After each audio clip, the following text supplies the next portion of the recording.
Big Buck Registry's Big Buck Deer Hunting Podcast, episode number 137. Adam Lewis from Sound Barrier Hunting, studying the sounds of the deer woods, what deer hear, and how it will affect your hunt.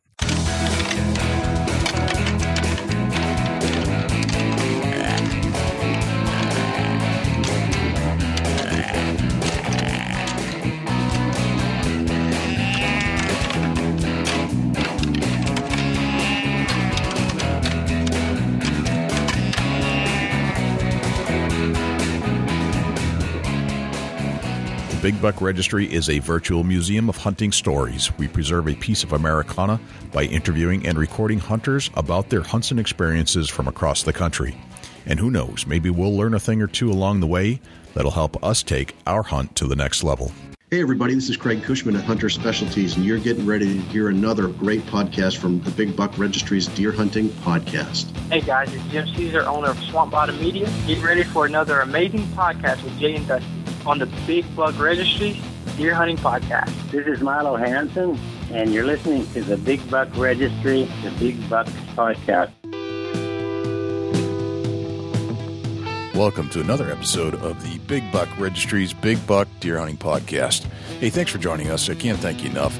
It's always a pleasure, and I am also joined by my good friend from Ohio, Dusty Phillips. What's happening, my friend? And it's cold outside. That was a long, drawn-out, it's cold outside. It's getting cold outside. It's a cold day today, though. I tell you what, man. -4 in New Hampshire tonight. Yeah, it was 16 for a high here in Ohio this morning, so it's definitely getting cold outside, and the antlers are starting to drop, Jay.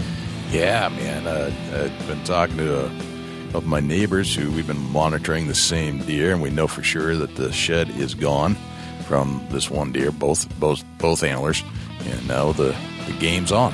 Who can find the sheds? Yeah, it'd be a sweet experience to find New Hampshire whitetail sheds. That's a fact, Jack, because there's very few sheds laying on the grounds of New Hampshire. Right.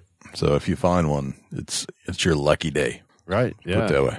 Ohio whitetail season wrapped up last Sunday, the 7th, and it's kind of a bittersweet day, but there's always next year. If you didn't have success, just learn from your mistakes and apply what you learned to your season next fall.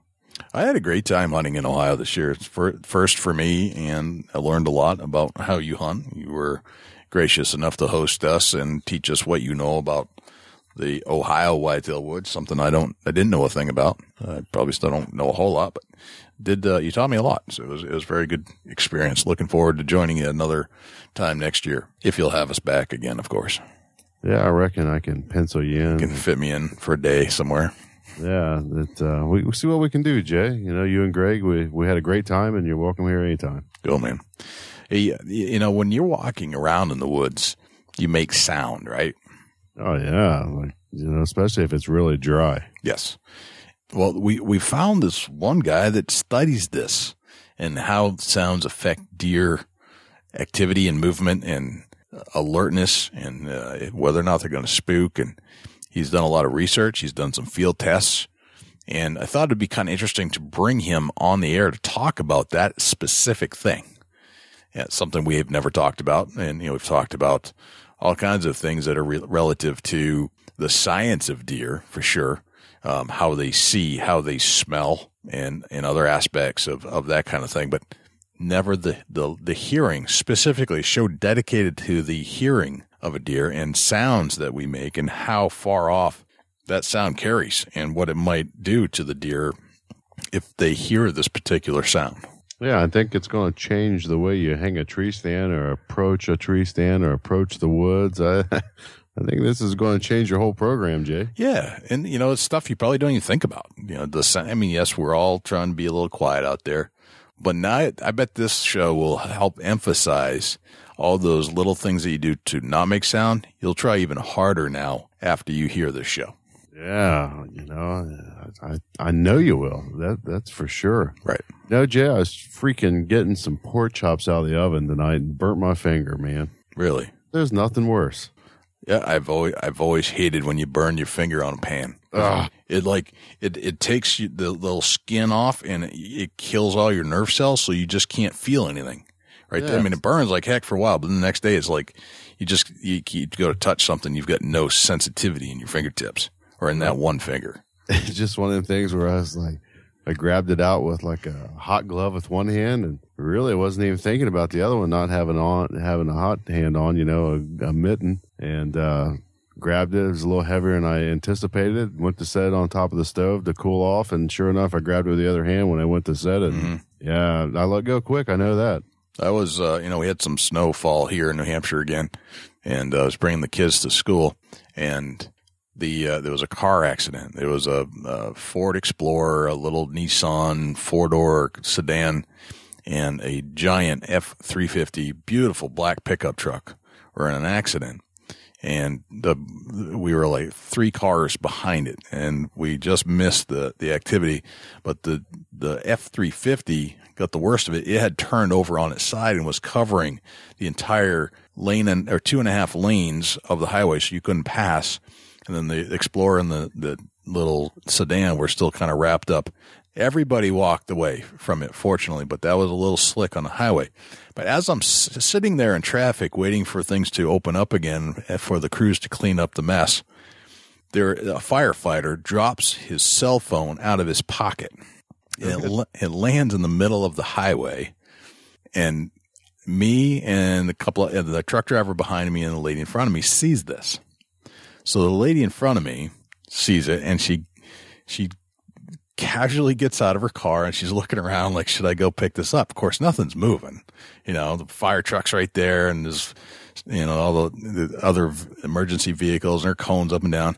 But she just steps out into the highway, picks up the phone, gets back in her car, knowing that when the firefighter comes back, she'll say, hey, I got your phone. So I'm watching this, and they clean up they get the truck back on its side and moved off the highway, and they get the 2 other cars out of the way, and they clean up some of the debris, and then the firefighters start coming back our way, and she reaches out, or she rolls down her window, she reaches out her window and yells to the guy, says, hey, I've got your phone, and she's shaking this phone. But I look at that phone, and it doesn't look anything like the phone that fell on the ground. It's the one that fell on the ground was a pretty heavy duty cased, big protection black phone. She's trying to give the guy a pink phone. And sure enough, the firefighter walks up and he looks at it kind of funny, like, which of my firefighting partners here have a pink phone? And I can just see his face go blank. And then he walks away. I'm like, that can't be right. 5 minutes later, the guy comes back, and the lady realizes that she handed the firefighter her phone, not the phone she picked up off the highway. One of those things you just can't make this stuff up. Hey, Jay, before we get into hearing about the sounds of the woods, let's get Jim Keller on with the deer news. For the Big Buck Registry, this is Jim Keller with the deer news. Our first story this week takes us up to Wisconsin, where a world-class buck has been poached. The poaching of a world-class buck in Wisconsin is making national news.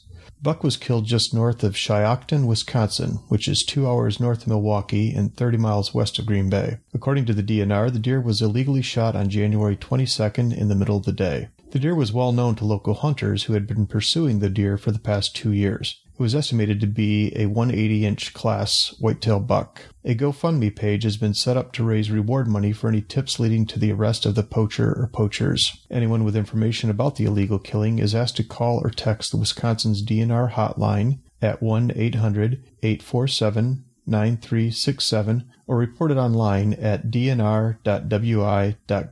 For more information on this story, including photos of the live buck, please visit the ABC Channel 2 News website at wbay.com. Missouri to ban feral hog hunting. At its meeting on January 22nd, the Missouri Conservation Commission initially approved changes to the Wildlife Code of Missouri. The change would prohibit hunting of feral hogs on lands owned, leased, or managed by the Missouri Department of Conservation. Missouri has never had an official season for feral hogs. They have essentially been nuisance hunted. Missouri has fought an uphill battle to control hog populations to curb damage to property, habitat, and native wildlife. The belief is that the population control can be better managed through trapping rather than random shooting of hogs. Hogs travel in families called sounders.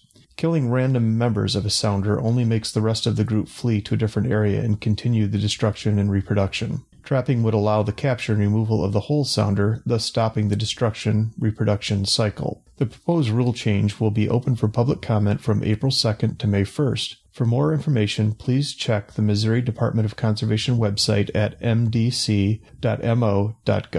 Malaria is found in the eastern deer population.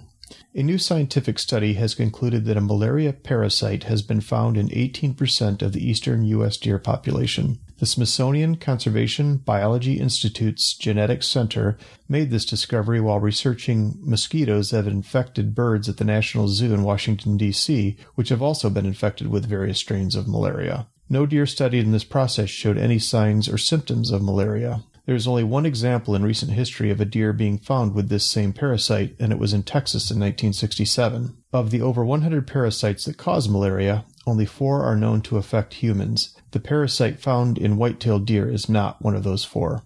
This is a very interesting article and covers much more detail than what we have summarized here. For more details, please check the Smithsonian website, smithsonianscience.si.edu. Don't forget trees in your food plots. We all know anecdotally that deer like fruit trees and other mass-producing trees. This week we thought we would research this a bit more to fully understand what these types of trees mean to deer. Mass-producing trees not only serve as an attractant, but hold deer on your property as a late-season food source. Once planted, these trees provide an annual food source for deer for over 50 years. Fruit trees include persimmon, apple, and pear. Other producing trees are oak and chestnut. Fruit trees supply deer with nutrition and high-energy calories they need to build up reserves for the winter. Oak and chestnut trees provide the carbohydrates and protein deer require year-round. Fruit trees vary in their ability to thrive in different climates and parts of the country. You'll want to check with local nurseries to learn what types of fruit trees thrive in your region. For more information, check out the QDMA and Grandview Outdoors websites. That concludes this week's edition of the Big Buck Registry's Deer News. If you have any ideas for future topics or have questions about any of these topics, please email me at jim@bigbuckregistry.com. For the Big Buck Registry, this is Jim Keller with the Deer News. Thanks to Jim Keller with the Deer News. And next up, Adam Lewis from Sound Barrier is going to tell us all about the deer sounds and the sounds that you make in the wood and how it's going to affect your deer season. Without further ado, here's Adam Lewis. Adam Lewis, welcome to the Big Buck Registry's Big Buck Deer Hunting Podcast. How are you, my friend? Doing good. Good to be here, guys. Well, we're psyched that you're joining us here on the show, and you're in Saginaw, Michigan. Is that correct? That is correct. All right. Now, what's going on in Saginaw these days? Not a whole lot. Usually there's some good fishing here in the winter, but seeing it's been a warm winter, it's been a little tough to get out on ice this winter. So what do you do in Saginaw? I mean, if there's no fishing, there's got to be something to do in Saginaw. Yeah, that's a good question. I'm still trying to figure that one out, actually. And no, I mean, there's some small game hunting you can do around here. Wintertime, that's a little bit tough, but really good fishing in the spring. The walleye run up from Saginaw Bay, so that's really good fishing there. And obviously hunting, in the area come fall. So gotcha. All right, very good. Now, where are you from, Adam? Are you from Saginaw originally? I originally grew up about an hour south of here, so kind of near Lapeer, but out in the country. A little town called Columbiaville, and just kind of a rural area, farm fields and all that. And that's kind of was me growing up, was just, working on farms in the summer and playing sports. I was huge into sports and obviously hunting. So that was kind of my world growing up through high school. Was just I was either playing sport or I was out hunting or, one of those two things. So is working on the farm, playing sports, or hunting? Yep, pretty much. All right. That's kind of my focus. Yeah, man, that's awesome. No, that's good old hardy USA right there. Yeah, that's awesome. What kind of sports did you end up playing? Mostly baseball and basketball, and I always wanted to play football. It's kind of funny, and I never played till actually my senior year. I went to a little small private school. And I always wanted to play football, but one of the big things that kept me from playing was it was during the fall. And so I didn't really want to give up hunting. Yeah. And, it was kind of took the place of that. So, but by my senior year, I was like, well, I'm just going to play, and being such a small school, I was able to pretty much walk on the team and play. And it was fun. I kind of wish I'd have done it more, but yeah, pretty much baseball and basketball were my sports, and played a little baseball in college. And so, yeah, that was my life. All right. What were your high school career stats in baseball? Well, that was a while ago. Yeah. But a couple of my accomplishments, I will say, we had some good teams for being a really small school. We were Class D, and our graduating class was like 45 kids. But we actually played, some of the biggest schools in the area, and did real well. In my junior year, I was All-State, first team All-State pitcher, and senior year was second team All-State, just pretty much for my bat. But those are some of the big things. And my junior year, we made a run at states. We didn't quite finish that one, but those are some good memories. But that was a while ago. Gotcha. How long ago was that? Well, I'm 36, so that would have been about 18 years ago. All right. So there's a lot of time has passed between high school and college and where you are today. Yep. So what is it that you do today for employment? Right. So for the last 14 years, I've been a science teacher, and most of those have been in high school. Okay. And most of that time, exception of a couple years, have been teaching physics. So, to kind of relate that, I've had a lot of science background testing, and, I'm not like a doctor or a, rocket scientist or anything, but pretty well understand, you do something that long, you understand it very well. And it kind of naturally led into some of the things that with hunting, and how physics kind of relates to that. And sound is a real big part of that, just, the basic science of it and how it works. And it kind of was a natural thing for me to get into how that affects, deer hearing and how it affects us hunters. Gotcha. So you're a scientist, you're a teacher. And what types of science are you teaching? Well, physics in general, it's a really broad range of stuff. You get, motion, projectiles, you do get into sound, electricity. It's pretty much everything you could think of is related to physics, even some nuclear stuff. So you get a pretty good understanding of a wide, I guess, range of science topics. Okay. So as a student, if I'm your student and I walk up to you and I say, Mr. Lewis, what is sound? What do you say to them? Well, it could be a long or short conversation, but to put it real short, it's just a wave. It's a transfer of energy through a medium. And usually what we think of is air, right? So it's what we call mechanical wave. And so the source of all sound is some sort of vibration. There's some sort of disturbance. And you can think of it like you throw a rock in a pond and it starts with a ripple, right? And that ripple travels outward. It's similar in air. If you have some vibration like us talking right now, that starts as vibration. It's our vibrating vocal cords. And that sets molecules in motion that bump other ones and bump other ones. And so it's kind of this shock wave that travels, again, we think of mostly through the air, right? And that's how we hear. And so, but it's just transferring of energy from an initial disturbance or vibration. Okay. All right. So it's just things moving, basically, bumping into each other. It's a form of a wave, and it's carried through something. And if the thing with a mechanical wave, if you remove the medium, the thing that it's going through, then you don't have any sound. So, for example, in space, you don't hear anything. There's no gas, there's no air there. Regardless of what we see in Star Wars, you don't hear stuff in space. And so you need that medium to transfer that energy that we perceive and know as sound. So sound, or the vibration that occurs and then gets projected out through your mouth, for example, it has to bounce off of something else in order to create the sound itself. And then you have to have another device to recognize it, right? It's not just making the sound. Right. Yeah. It's then, as far as hearing, it's pretty interesting. That is just kind of like, we have eardrums, right? Which is basically just like a drum where you have this vibration, this compressional wave that is actually hitting your physical eardrum and causing it to vibrate. And then our inner ear, transfers that energy. And at some point, it turns into an electrical signal that we perceive as hearing. Okay. But it's the source. It's traveling through a medium, and then it's hitting our ear and us them perceiving that as sound in, a very short amount of time, us, then making some, guesses about that or, conclusions about what that sound is and all that our brain does pretty quickly.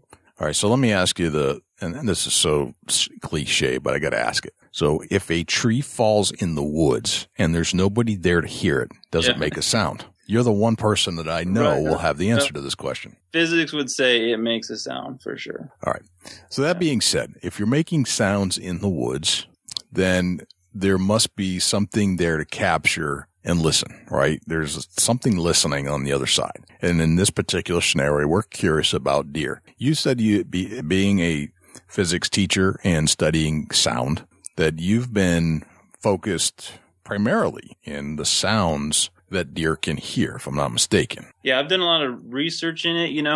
It really first started as, I've hunted for about 24 years. And if you know a little bit about me, I'm very competitive. Like I talk about sports, and I'm pretty competitive. And I love just being out in the woods, to be out there, to be out in creation. And sometimes you don't see anything in that, that's fine. Just being out there is great. But I'm also very competitive, and I want to do the best I can and learn any trick that I can to gain an advantage, because we know whitetail deer hunting is tough. They're pretty smart animals. They're pretty much designed, to stay alive. And so, also I'm a perfectionist. So every time it felt like I went out in the woods, those really calm days where it's really crunchy, the leaves are crunchy and stuff, and every step you take, I would really feel like, man, this noise is traveling forever. And it got to the point where basically I was like, man, I just feel like I'm making way too much noise. What can I do to change this? Because I kind of knew it was not helping me at all, and so that kind of got me, I kind of got fed up with, I guess, noise I would make. And I felt like, I was messing up my hunting areas. I was messing up hunts. And some of the places I hunt in Michigan, I don't have a ton of places to hunt. And one of the great things about Michigan is we have a huge hunting heritage. One of the bad things is, though, that everybody hunts. So you kind of get stuck with these little areas to hunt. And if you mess them up, good luck till next year type thing. So anyways, I started thinking about just different ways that I could improve and get better. And this was kind of a way that made sense to me. Mm-hmm. I had the background. So I started researching it quite a bit. Is, okay, well, how far do sounds I make really travel? Is that really a big deal or not? And what's the science say? How do deer really hear, and how does that really affect them? And so that kind of got me started thinking about it, and then digging into research. Okay, so what's out there about it? And what I found was there really wasn't a whole lot. There's a whole lot about, obviously in the industry, about, okay, vision, and we have all the camo stuff, and okay, we all wear camo now, and getting past their nose, obviously we have to do that, and all the scents and sprays and ozone stuff. But I didn't find much, obviously, products or even science out there about, okay, this is how deer hear, or this is what hearing is to deer. There's, a lot of speculation, but really not much solid stuff. So that kind of got me digging into that. And what I found was pretty cool, pretty amazing, and kind of really changed my thinking about noises I do make and how that does affect my hunting. Interesting. All right. So let's talk about some of your studies. Sure. I don't know what you studied exactly. So I'm going to have to let you lead us down this road, but let's talk about the first study that comes to mind. Yeah. So I started doing some research, and I didn't really find a whole lot, like I said, but what it did stumble across was literally one guy that had done a lot of testing on mammals in general, a lot of different animals, and their hearing. And he was a doctor at the University of Toledo. And so I started looking at some of his studies, and eventually made contact with him and did some different research with him. But a lot of his studies were showing, and some of them were on whitetail deer, that, first of all, if I could break it down how deer hear, and kind of compare it to humans. So humans and deer hear similar in one way, and they are very different in three ways. And some of what I found was that the way that we hear similar to deer is kind of loudness. What's loud to us is also loud to them. What's kind of soft, I would say, to us is also soft to them. So that kind of means, like, if you're walking through the woods and you're kind of cringing with each step you take, or you clang a stand or something, and that kind of makes you cringe. Yeah, the deer probably heard it, if they're anywhere near you. And so, but that's how they do hear similar to us. They don't hear as far as sound pressure level, which is measured in decibels, which we would say is loudness. They don't hear like a mouse a half mile away. They really are very similar to us as far as ability to hear loudness. Okay. But the three ways, if you want me to go into this, but there's three ways. Yeah, definitely. They hear very differently. And the first one's super obvious, but it's that they have these pinnae on their heads, which are their outer ear. These, the basically like radar dishes, right? And so those really funnel in the slightest sound to their eardrum. And so that's a huge benefit to them, and way different than our ears, because they can actually rotate them, 360 degrees. Right. And so, we've all seen that, right? So something, even, if we're out hunting and we're observing deer and all of a sudden they snap their head and they're pointing their ears somewhere, a lot of times I don't even hear what they're picking up. And then, a few minutes later, a deer pops out way across the field or something, and they somehow heard that. So they really have the ability to pinpoint sources of sounds, and also pick up, and funnel sounds to their ears way better than we can. So they have a big advantage there with sounds, and also identifying where you're at if you happen to make a sound. Right. So that's a huge advantage. Keen sense of that, it seems like. Yeah. Although you're telling us that they don't hear much differently than we hear. It just seems like they're more tuned in somehow. They're definitely more tuned in to what's going on. And, as far as the testing research I did, it wasn't that they could hear, like I said, a pin drop across a field quarter mile away, but they're very in tune and able to pick up where these slight sounds are coming from. And they can funnel them to their ears better than we can. Okay. The second way is that they're, we talk about a frequency range, which would be like pitch.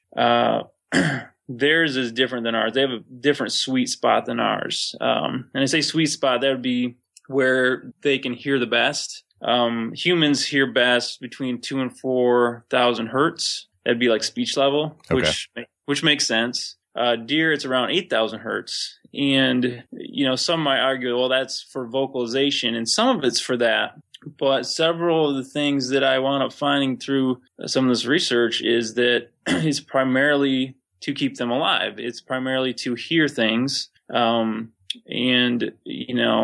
for them to detect danger.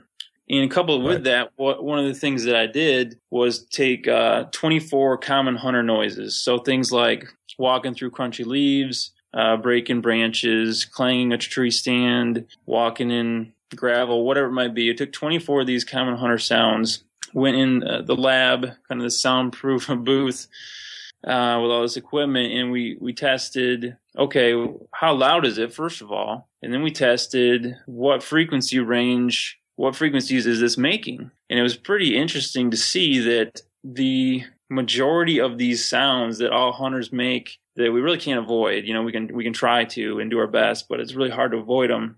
The majority of these peaked around 8,000 to 10,000 hertz, which is exactly where the whitetail's best hearing is. And so, what that means is the noises we make that, when we're in the woods, the deer are designed to hear the best.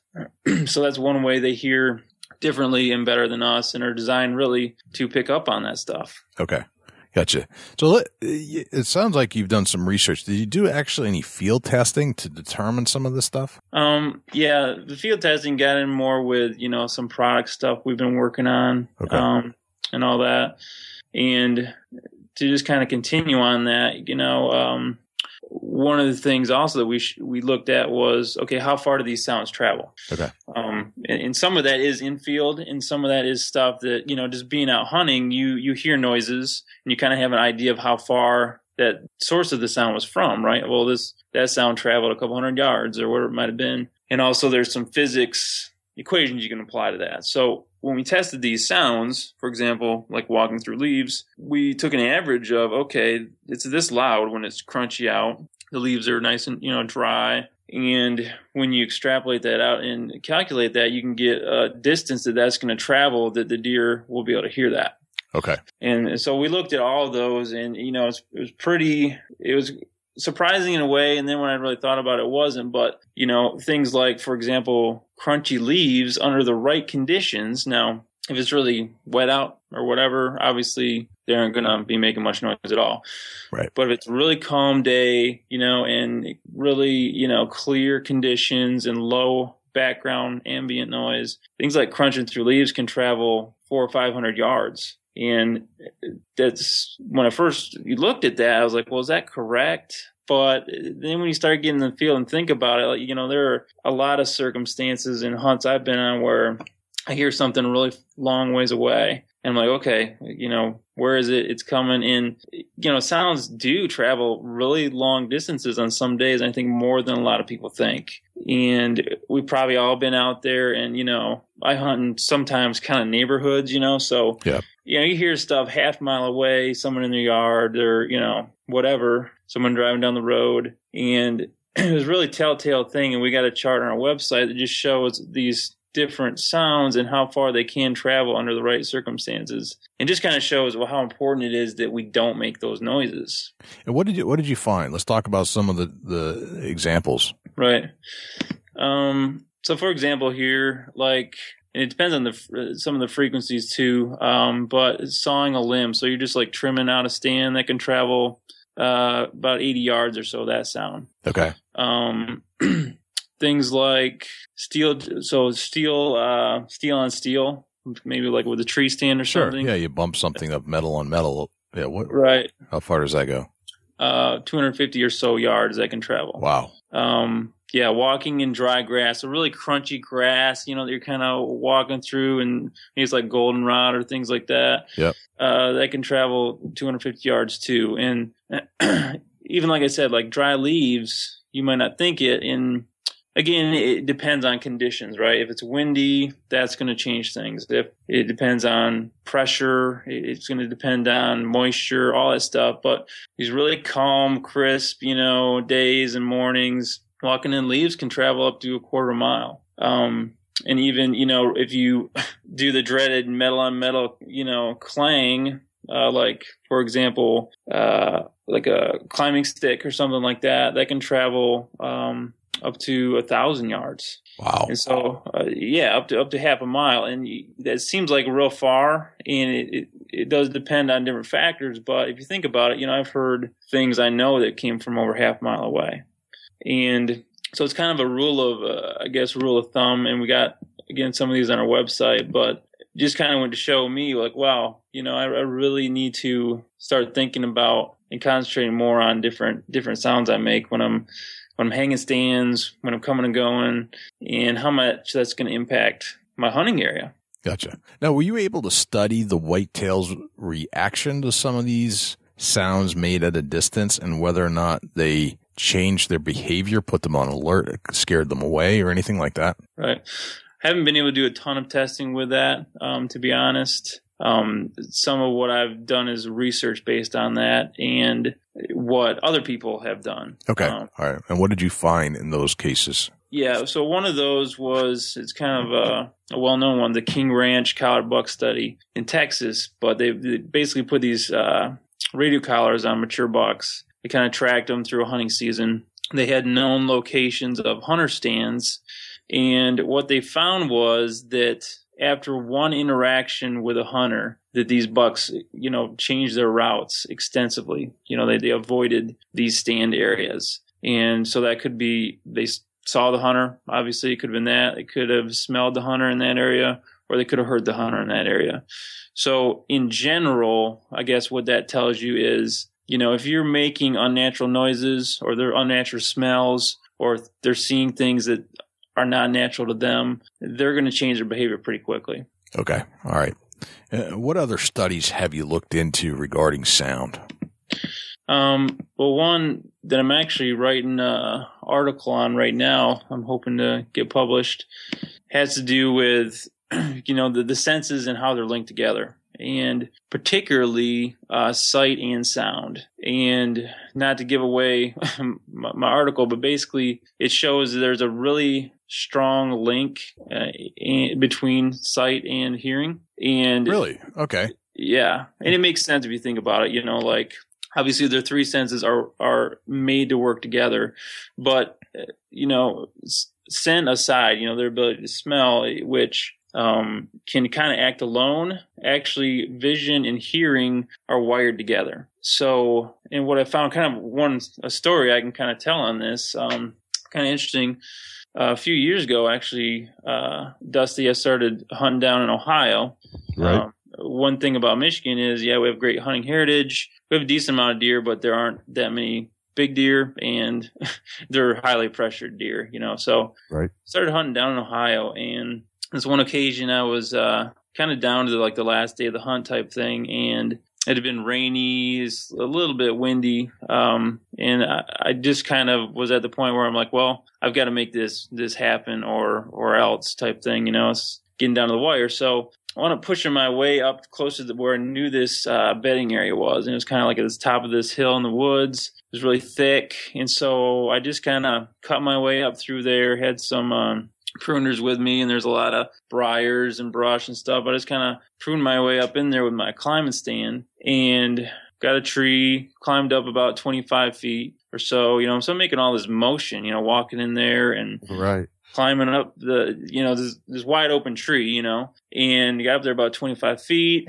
and, pull out my equipment and my camera and, set all that up. And so I'm making all this motion, which I was kind of concerned about. But so I get set and I look down, and literally right in front of me, within 35 yards, there are two doe just laying there. No kidding. And they were chewing their cud they were oblivious. And they had to, there's no way they couldn't see me, right? I walked right toward them. I climbed the tree. I did all this stuff. And I was like, whoa, what's wrong with these deer?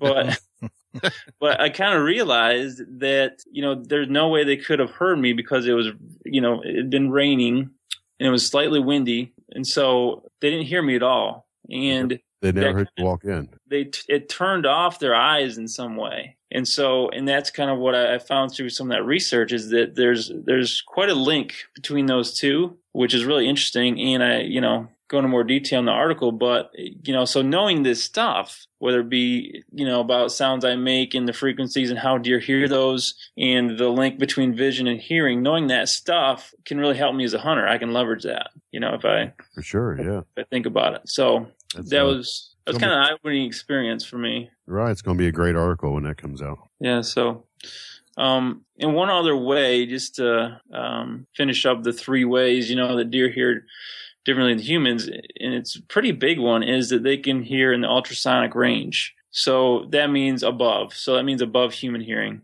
We can hear, between 20 and 20,000 hertz. It's frequency, and most of us can't hear over 16,000 hertz. But deer can hear up to 54,000 hertz very well. No kidding. Yeah, and so it's kind of like, a dog whistle, right? We can't hear it, but a dog can. Right. And so they can hear all these high-frequency sounds, and from our testing, that most of the sounds we make in the woods have frequencies in that range. So they're hearing a lot of what we're doing that we don't even know we're doing. And that, is a huge, huge way that they can definitely hear. Another way they can definitely hear better than us, and we're at a disadvantage. And a lot of people don't even realize that. Right. Can you elaborate on some more of the sounds that we're making that they can really hear?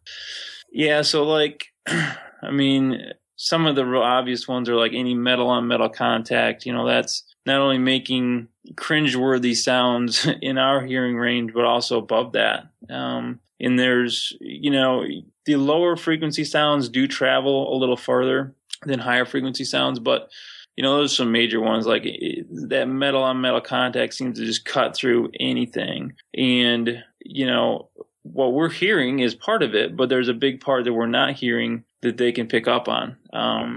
And those tend to be the ones as well, the higher frequency sounds that help deer localize a sound source. Okay. And tell exactly where it came from. So, for example, earlier this year, I was setting up a spot. I do some hunting in state land. I was setting up a spot, and I had a screw and step. It's metal.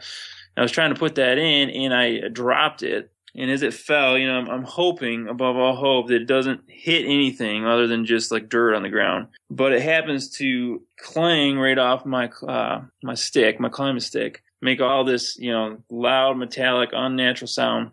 And it's funny because I'd walked in a certain way, and back where I walked in, probably about 150 yards away, as soon as that hit, this deer that had been just laying there jumped up and just took off.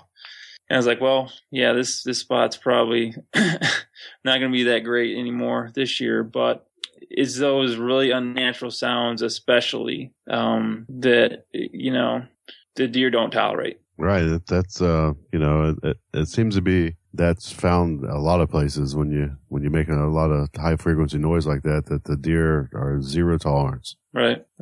Gotcha. So Adam, how do we take this information and apply it to hunting? As how can the hunter apply this to their daily hunts? What types of things should we be aware of so that we can increase our chances of being successful in the woods by making the right sounds or not making the wrong sounds? I think it's more of not making the wrong sounds.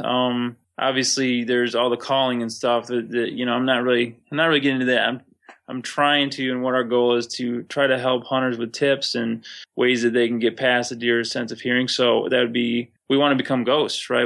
We want them to have no clue that we're there. And so, first of all, I think a lot of hunters, and so I kind of came up with these rules that have helped me. And I call them rules of sound concealment. Kind of a checklist. Help me. Okay, these are things I need to do to take it to the next level. If I can get past the deer's ears, I'll be able to do that. So I'll share a few of those, and we got some on YouTube. We got some on our website too. But I think the first thing that hunters need to do is just accept the fact that it is a problem. I think most hunters realize that. But what I call sound concealment rule number 1 is just do not accept any noise.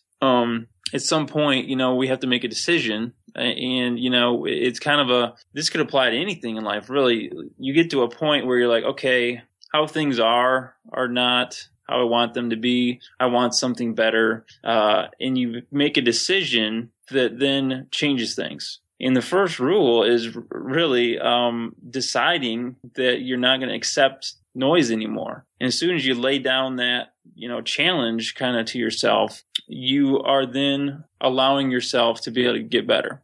You're allowing yourself to think of ways, and you're actually challenging and, letting your mind start thinking of ways that you can improve. If you're at the point you think you've arrived as a hunter or, I'm good enough, then, none of these tips are really going to help.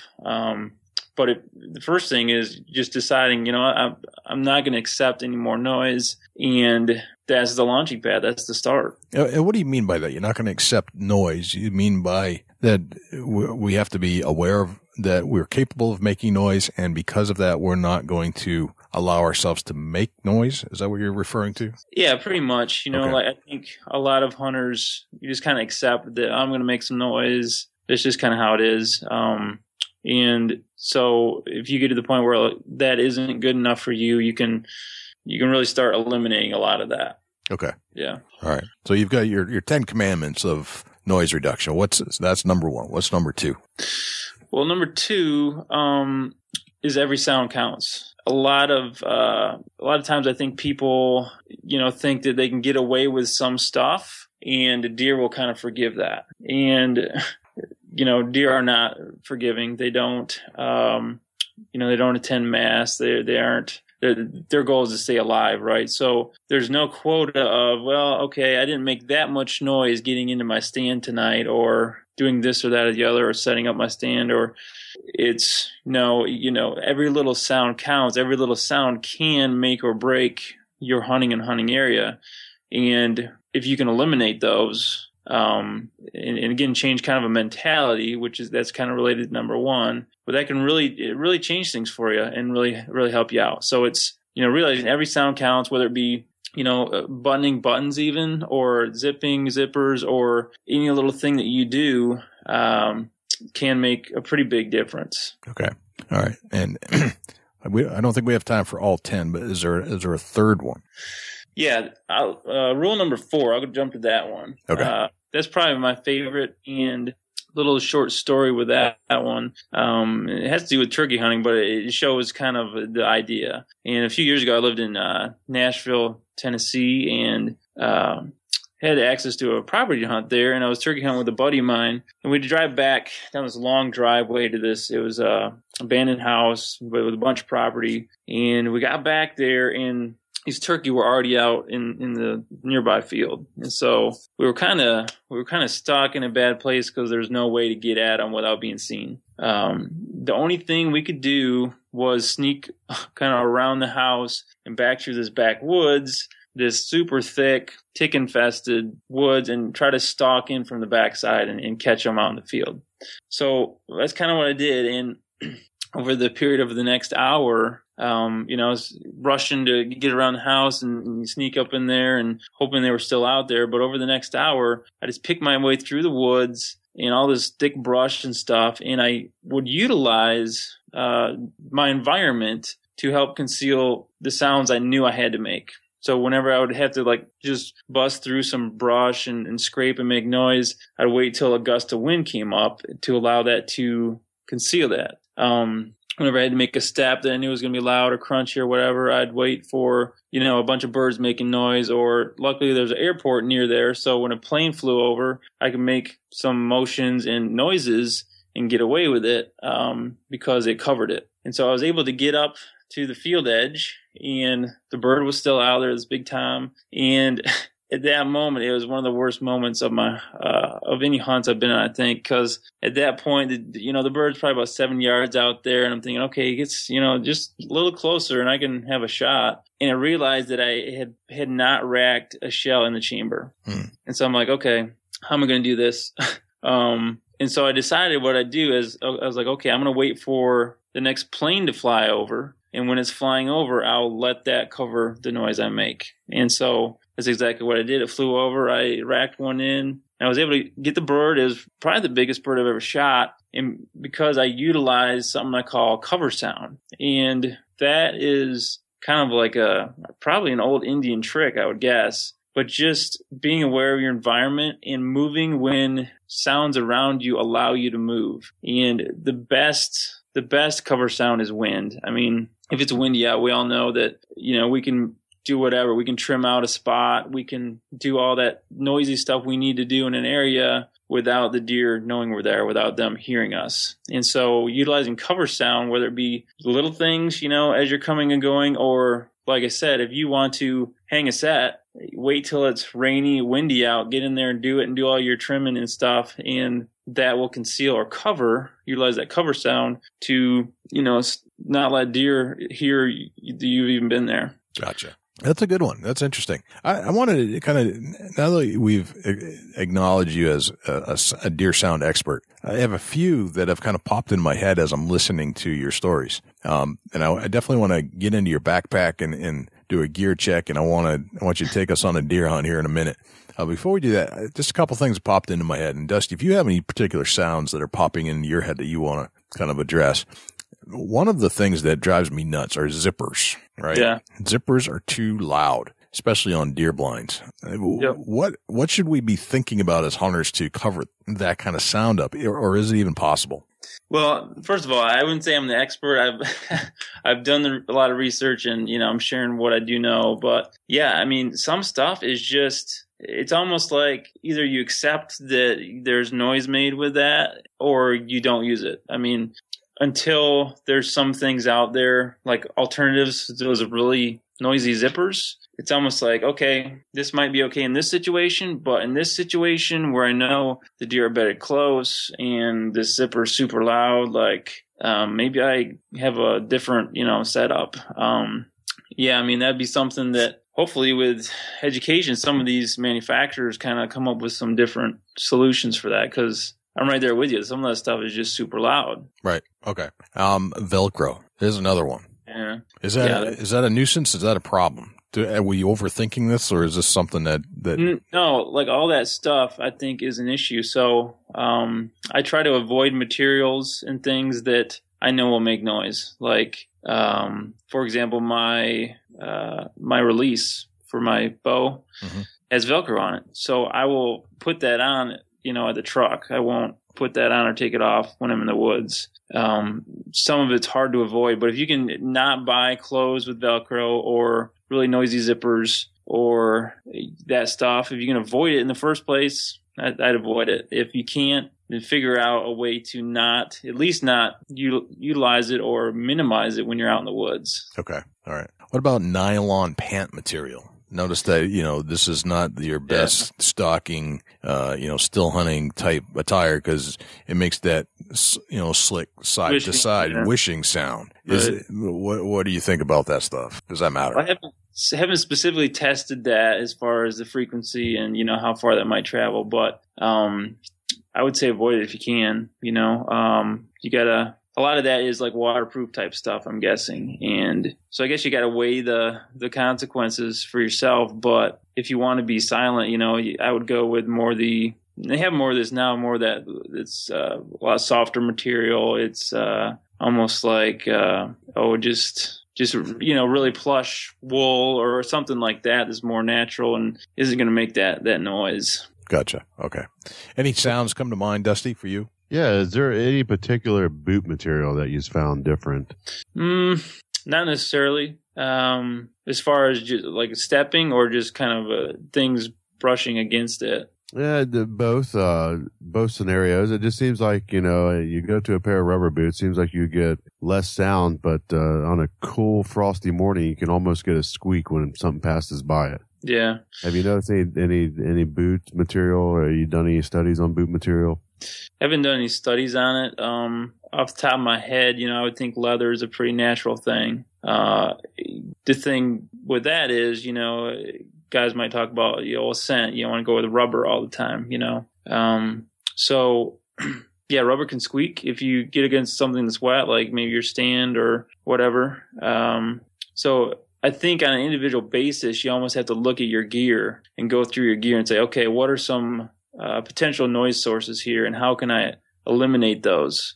Do I need to get new boots, or do I just need to think about, potential ways this is going to make noise and just avoid those? Do I need to get rid of my jacket? Is the zipper that bad? Or, I think part of that is people going through their stuff and just saying, okay, this is how I can eliminate a lot of these noises. This is the scenarios where I shouldn't be wearing these boots because they're going to make more noise or not. And then, I think it's up to that person. Are you going to spend a lot more money to buy something that's slightly different or, whatever it might be that is going to make less noise? But that would be the starting point, I would think, is just really take an inventory of your stuff. And then especially when you go to buy stuff, a lot of people do not think about the noise impact, the noise footprint they're going to make because of this stuff. Right, for sure. Yeah, for sure. Yeah. Jay was ready to get into breaking down one of his hunts. Let's go into a gear check. I want to get into Adam's backpack, see what he's really carrying with him. Yeah, let's definitely do that. All right. Adam, you carry a backpack? Yeah, I do. Yep, I got a lot of... Let's lay it out, open the zipper, and sort through this thing. Tell us everything you pack in your backpack before you go on a hunt. All right. Well, we might find more stuff in here that I need to get rid of, but... So I have quite a bit of camera equipment. I started self-filming 4 or 5 years ago. So I've got my camera, I've got the camera arm, I've got a ratchet strap that straps the mount for the camera arm, which is a huge noise source that, I'm always trying to find a way around that. But a ratchet strap is kind of what you need. So right, let's get a little more depth. What kind of camera are you packing in there? I've got a Canon, I think it's a G10. So it's kind of the high end of a consumer / prosumer model. Gotcha. So it's a little camera, but does a pretty decent job. And your camera arm that you're hanging the camera with, what brand are you using? Yeah, that's Third Arm, I think. Okay. Camera arm. Again, kind of minimalistic, but it works pretty good. And so I got that stuff in there. I obviously have my knife, my drag rope, grunt call, all that type of stuff. My rope, I'm a big fan of paracord, and for just hauling your bow up and down or whatever else you might need out there.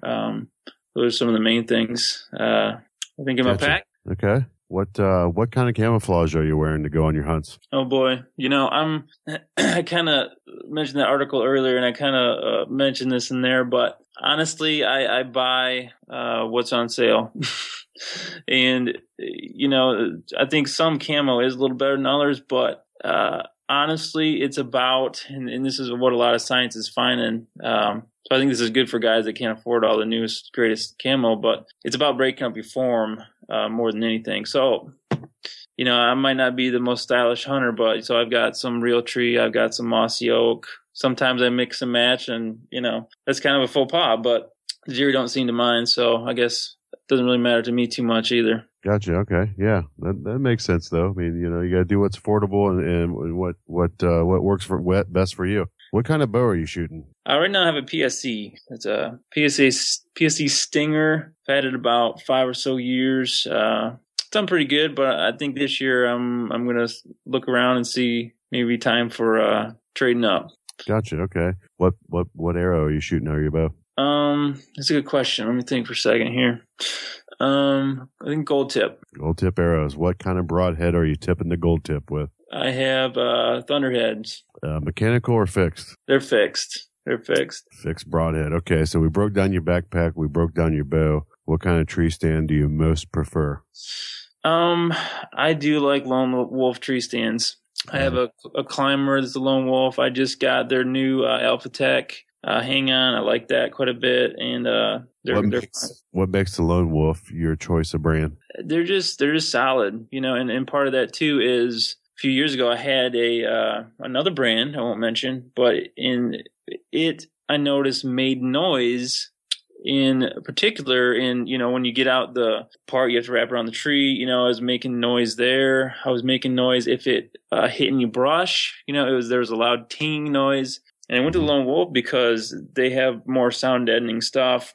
It's just an overall really solid and stand that doesn't make noise. So that was a big reason I switched to Lone Wolf. It's not because their seats are comfortable, I'll say that, but other than that, they're really solid, and it allowed me to cut down on some of that noise that I make. All right, I think Jay has about 10 hours of a Lone Wolf in his seat time here this past fall at my place. Oh yeah, yeah, that's true. Yes, not the most comfortable of stands, but boy, it didn't make a single peep. Yeah, right. Yeah. For sure. Very good. Jay, let's get into a hunt. All right. So, Adam, one of our favorite things to do on this show is to go on a deer hunt, like we're sitting on your shoulder watching the whole hunt unfold. So I'm going to ask you the question. Think of your most memorable deer hunt that you can think of as I ask that question. And then let's go on a hunt with you and let's kind of back it up maybe a week or a couple days before the actual kill shot. And where are we going to go? All right. Well, I have a lot of memorable hunts, so that's hard to pick. But I guess I'll talk about this year.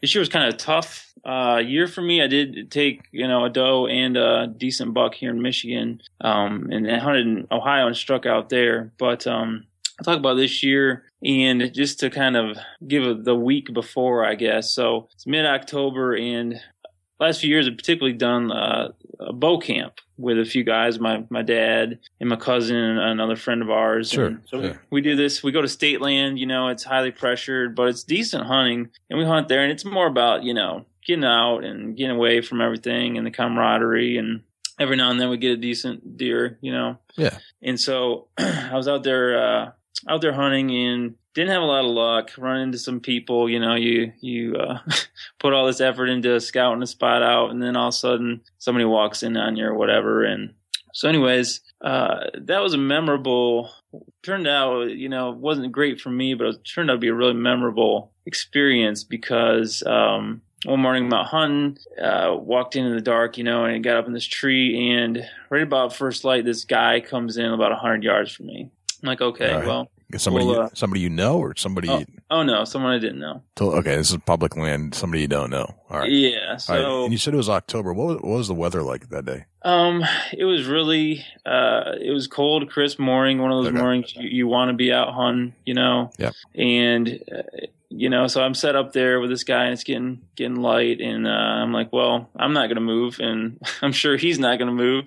So it's kind of a battle of wills there. And anyways, light kind of dawn comes, and start seeing pretty decent, and I look up and I see a deer about 100 yards away or so. And at this point, I don't know the guy knows I'm there, actually. So I start grunting at this deer, and he finds out pretty quickly that I am there. And I'm thinking, okay, what's going to happen if this deer walks in between us? Who's going to get the shot and all that stuff? That could get really interesting. But anyway, that's one way to put it. Yeah. That deer kind of moves off, but I get a phone call from my dad that he, shot this deer. So I get down. Long story short, we go over there, and he shot the biggest deer of his life. And it was really memorable. And I'll get to, I guess, my hunt later in the season, but that was super memorable for us because we didn't really expect it on state land. And my dad had really been having some problems with his shoulder recently and really didn't know how much he'd be able to get out and hunt this year, or, it was kind of a question mark. So that was a really cool moment to just share with him and all the guys. And, I think as I get older, I really cherish those things more. I'd grown up, it was me and my dad hunting. That's all. I couldn't wait to go hunting, and I had to wait till I was 12, here in Michigan, to finally get out and go hunting. And so it was just me and my dad, and just for years and years and years. And so seeing him now getting toward the end of that, and have that opportunity and experience with him was pretty cool. So that was cool. I didn't get anything at camp, but, I was really happy for him to experience that. Yeah. Tell us about the deer that he got. What made it so unique? Well, it was just, I guess, the combination of, you go to state land, you don't, especially up here in Michigan, you expect to see other hunters, not so many deer. And he was able to find a spot. I don't know, credit to his good hunting ability and all his years experience. And also, I think, God must have been smiling on him a little bit, because he had several hunts back in this spot where he just saw a ton of deer, does, bucks. And then this, biggest deer of his life happens to walk by one morning, and, he just makes the perfect shot on it. And it was just kind of one of those really cool things that might not ever happen again, one of those type of things. So it's just kind of neat. Gotcha. No, it's always a special moment when you have a hunting memory with your father. I mean, there's just very few things like that in life that will stick with you forever. And that's definitely the kind of thing that is deemed a memorable hunt. No question about it. Right. So fast forward about a week, and my dad has some property near his house that I actually haven't hunted in about 7 or 8 years. I did grow up hunting it. Actually, someone else owned it, and then my dad bought it. But it's one of those properties where it's never been great hunting, and if we're both hunting there, one of us might get something, but the other guy probably won't. So kind of let him hunt there over the years. But he tagged out early this year, so getting, I think around October 25th, 26th, I decided I'm going to go over there and try it a little bit, and happened to hit it just the right time. So I went in there one night, and it was kind of rainy, but I thought, it's the time of year I need to be out in the woods. So I get out there, the rain kind of clears maybe about an hour before dark, and I start seeing some movement, and I see about 3 different bucks, which was really good for that property. And one of them was probably a shooter, and I was like, okay, this is pretty good. It didn't happen that night, but I go back the next night with my climber, and I just kind of get up in a tree in the area I kind of saw a lot of this activity at. And maybe around 5:30 or so, and it's probably dark around 7:30, let's say. 5:30, so I just hear these deer bolt out of this nearby cornfield and start running all over in the woods. And it's a doe being chased by a little buck. And they wind up running all around and wind up coming right underneath my stand. This doe and fawn wind up right underneath my stand and just stop. They lost the buck somewhere. They just stop, and they just start feeding. So they're like 5 yards from me. Okay. And so I'm filming them. And as I'm doing that, over my left shoulder, I'm hearing some noise. And there was a bunch of turkeys over there, probably a couple dozen turkeys. So I'm hearing that. But at some point, I realized, I'm like, okay, something's walking toward me, and I don't know if it's a turkey. And so I, slowly look over there and see this pretty decent buck, one that I would say would be a shooter in that area, coming toward me. And so I'm kind of pinned on both sides by deer. And anybody that, knows the challenges of filming and all that, it just adds another dimension. So I'm trying to move the camera over there. I'm trying to figure out how I'm going to get a shot, where I'm going to get a shot if it presents itself, all this stuff. And in that commotion, the doe either smells me or maybe sees me and starts snorting.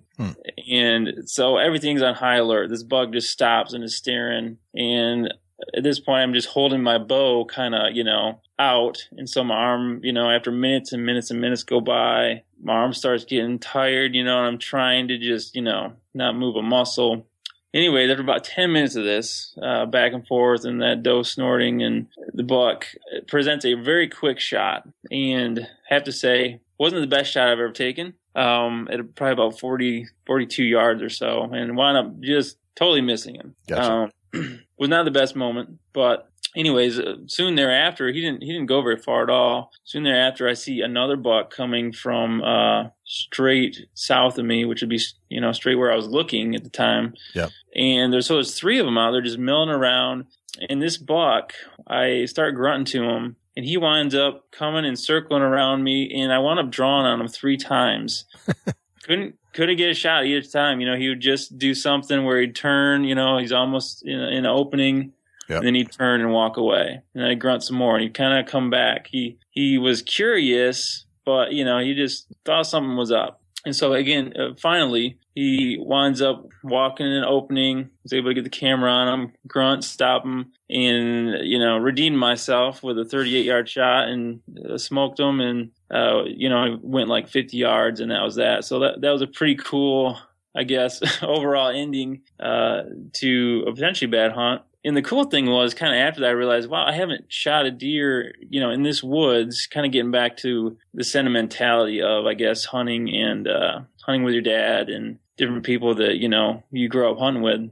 I hadn't shot a deer in that woods in about 8 years. And so went and got my dad, we tracked it and found it. And it was just kind of, again, a cool experience to say, you know what, that kind of takes me back to when I was a kid, and just, overall good feeling about, not only taking a decent buck, but, kind of took me back to my roots a little bit. Right. Awesome. Great story, Adam. Very, very nice. Very cool. All right. So you being the sound scientist, the sounds that would affect your deer hunting in the woods, you've studied this for a little while. You've come up with a company, right, that has dedicated itself to this exact thing. Yep. And you want to tell us about Sound Barrier? Sure, yeah. So Sound Barrier LLC established that a few years ago, but really we just went public this fall, and we just went public on social media. We have our website up, and our goal basically is to help hunters get past a deer's last great defense, we call it, and that's hearing. Okay. So it's, offering tips, applying this science in practical ways that hunters can use to, increase their stealth, increase their success. And very soon, we're hoping to have some products out, too, that can help hunters. All right. We'll be staying tuned for that. I'll get some of the information on where to find you in a sec. But I have my series of rapid-fire questions I like to run down at the end of the show here. And the first one is, what's your number one hunting tip of all time? I've got a feeling you've got a particular favorite, but let's hear what you have to say. Boy, that's a tough one. I would say this: when it comes to deer camp, be the first one in the outhouse after the chili dinner. So be the first one. As far as in the woods, I would say the longer I hunt, the more I realize the entry and exit are super important. Okay. Just having a way to get in and get out without, any deer seeing, smelling, or hearing you. Okay. And just finding a way to do that. I don't know if that's a tip, but that's something has really. Yeah, that's a tip. Sure it is. Absolutely. What's a day in the life of Adam Lewis look like? What time do you get out of bed?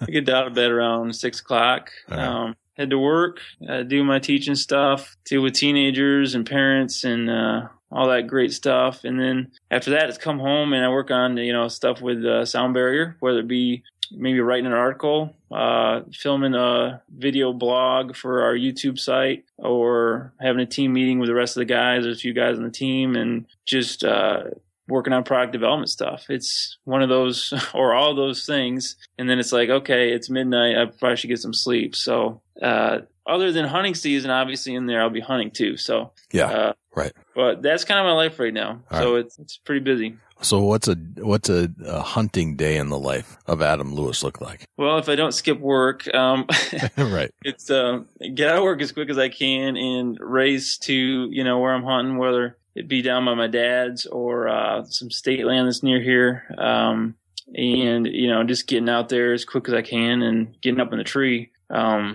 Typically, I get a couple hours in hunting, But it's, just racing around to get there as quick as I can. And it almost feels like you're running and then, you hit the woods and you got to slow down from 100 miles an hour to about 1 mile an hour, real quick. But that's, that's the goal. Yep. Absolutely. All right. So we all have these things that we probably consider like good luck charms or things that we just feel like we need to have with us when we're in the stand or in the blind. And it drives us nuts if we accidentally leave it in the truck. What's that one thing for you that you got to have with you when you're hunting?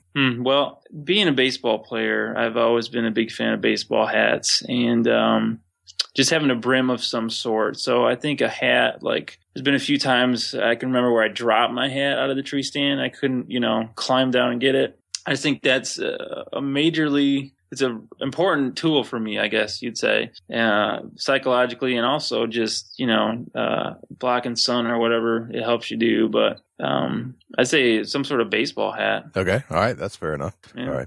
So you're in a hotel. You're going to a convention and somebody walks into the elevator, total stranger, and they sparks up a conversation, says, "What do you do for a living?" What do you tell that person? Well, tell them what I do right now or what I hope to do. As far as the sound barrier stuff, I'd say, well, I'm into making products to help hunters get past deer sense of hearing, and do that in ways that haven't been done, and help hunters in ways that they are not helped currently. Gotcha. Very good. And what'd you have for breakfast this morning? This morning I had eggs. Eggs. How? That's right. I had them scrambled. Scrambled eggs. All right. Little salt and pepper on them, or just straight up? A little pepper. I had a little seasoning from Zender's in Frankenmuth, which you guys probably have no clue where that is. Yeah, but I don't know what that means. Pretty famous restaurant, German restaurant in a town near here. Okay. That if you're ever up here, you guys need to check it out because they make the awesomest fried chicken, the best fried chicken that you've ever had. So. All right. Good. Sounds good to me. All right. If you had your own billboard, if you could have your own billboard, what would it say? Well, boy, that's a good question. As far as advertising wise, you can put anything on it you want. What would it say? Well, I guess, you talk about things that are most important. And I think when you put it on perspective, I'm a Christian, and I think ultimately that is what's most important is someone's relationship with God. And so I'd probably put something related to that on there. I think that's more important than any business or personal pursuits. So I'd put something to that effect on. I'm not sure what, but probably something related to that. Okay. And when you hear the word successful, who's the first person you think of and why? Well, that's a good question. In one way, I'd say my dad. And I'd say why, because growing up, we didn't have a ton of money, but he did real well with what he did have. And so I'd say that's the reason why. I had a great home life growing up. My parents, they're both still together, and so I had a great home life. They took care of us. We were never needing anything. They provided. They put us through college. And so I say that's pretty successful. Neither of us are in jail, me or my sister. I have a sister. That's a good sign. All right. And we've been able to really enjoy some things in life and have success of our own because of the way they did things. Right. So, I'm really thankful for that. And I think that is success. It's not, I don't know the future, what that holds for me. Hopefully, this business goes really well, but it's not always just, the monetary things or anything like that. Right. Gotcha. Well, Adam, where can we find you? Where can we find Sound Barrier online, on Facebook, Twitter? What are all your call signs?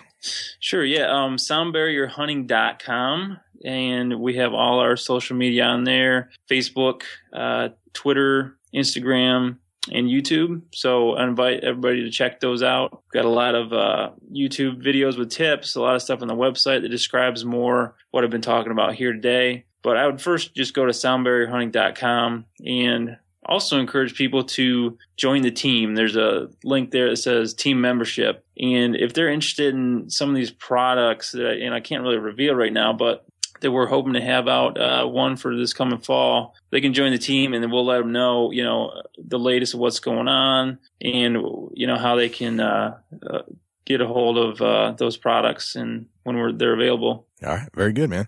Adam, it's been a pleasure and just an honor to talk to you. And I learned a lot listening to you talk about sound. And I think that it sounds like you've got a lot of things that are just kind of starting to stir as far as products and your studies. I think you'll probably be putting some more efforts into just learning more about that whole aspect of the deer woods and how, what sounds we make, what sounds we shouldn't make, and how the deer react to it. So I appreciate what you're doing and keep up the great work. I appreciate it, guys. Really, it was great to be on with you guys, and thanks again. Okay. Thanks for joining us on the Big Buck Deer Hunting Podcast.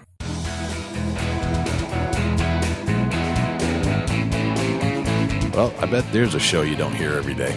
I bet you're right there. That was interesting. And, I like when we get these kind of off-the-cuff, little different subject matter than even we're used to. And it opened up my eyes and ears to some of those things that you do in the woods that you don't really realize you're doing. Yeah, and it doesn't take much of what you don't realize you're doing to mess up a really great spot. Right. So now I've listened to the show, I've edited the show, I've made the show. Now I'm going to think about this the next time I step into the deer woods and how much sound I'm really making. And when I clank my binoculars off the edge of my tree stand, how much that's really resonating and making those waves out into the wild. Yeah, it's something that if you didn't consider it, you will now. That's certainly right, man. Crazy. Well, thanks to Adam Lewis for joining us on the Big Buck Podcast. We're going to start doing this little call-in session on the Big Buck Podcast from now on, where you can actually call in. And I wanted to announce the phone number so that everybody can listen or call in if you feel like it. The number to call into is 646-846-BUCK. Also known as 2825. So on Wednesdays, we usually record this show, usually Wednesdays around 7:30. And we're going to post on Facebook when we're ready to receive calls. Could be with a guest, could be just me and Dusty talking here. But we're going to open it up to some listeners, and hopefully you'll join us. Again, 646-846-BUCK. We'll send out a message so that you can call the show and talk to us right here as we record on the Big Buck Podcast. Talk to us live. Let's talk some deer hunting. So, Dusty, do we have a Chubby Tines tip of the week this week? Yeah, let's throw one out there. Being we're on sounds, rainy days are the best days to go in and hang a new set. That's my Chubby Tines tip of the week. All right. And why are we going to do that? Because it's quiet? Yeah, it takes away from all that. If you can keep the tree stand from clanging and making sound, you can about be in stealth mode walking through the woods. All right, man. Chubby Tines tip of the week. Very nice. Well, where can we find you, Dusty, when we're not here doing this show, recording? Facebook.com/Chubby Tines Outdoors. You can hit me up on Instagram at Chasing Antler. And you can also shoot me an email, dusty@bigbuckregistry.com. Jay, where can the people reach out to you when you're not on the mic? Well, you can always give me a call at 724-613-2825. That's our business line. You can shoot me an email, jay@bigbuckregistry.com. That's the best email to shoot an email to us. If you have any questions, suggestions, you want to have somebody on the show, we're happy to do that. We just need to hear from you. If you would like to follow us on Twitter, it's twitter.com/BigBuckRegistry. We are on YouTube, which is BigBuckRegistry.com/YouTube. We're on Facebook, Facebook.com/BigBuckRegistry. You can always submit a buck for recognition on our Facebook wall, and that is BigBuckRegistry.com/MyBuck. All the instructions are right there. We do give preference to those who send in an email or send it by email because it gives us all the data that we need right there. And we get to respond to you with an email to say when your buck is going to post on the wall. We can't do that through the other mechanisms, but we can via email. Other than that, you can find us on iTunes. And if you would, please leave us a review right there on your Apple device. Just do a quick search for Big Buck Registry, and then the review section will come up. You can also, if you wouldn't mind, subscribe to the show if you do enjoy it. You can find us on Stitcher, and that's bigbuckregistry.com/Stitcher, which is a great place if you're an Android user. You can go to Google Play, and as of this month, I believe that Google Play has launched their podcast directory, and you can find us right in the Google Play podcast directory, and you can actually download an app on your iPhone if you wanted to use Google Play that way, or you can just do it straight up on any Android device. You can find us on Clamor, which is bigbuckregistry.com/CLAMMR, and Last and not least, you can find us on Instagram, just bigbuckregistry.com/Instagram. I believe that is everywhere we are at. It's a whole lot of big bucks, Jay. Big buck, big buck. Everywhere a big buck. Yes, sir, man. I'm Jay Scott. And I'm Dusty Phillips. And this is another episode of the Big Buck Registry's Deer Hunting Podcast. We'll see you next week. Can't wait.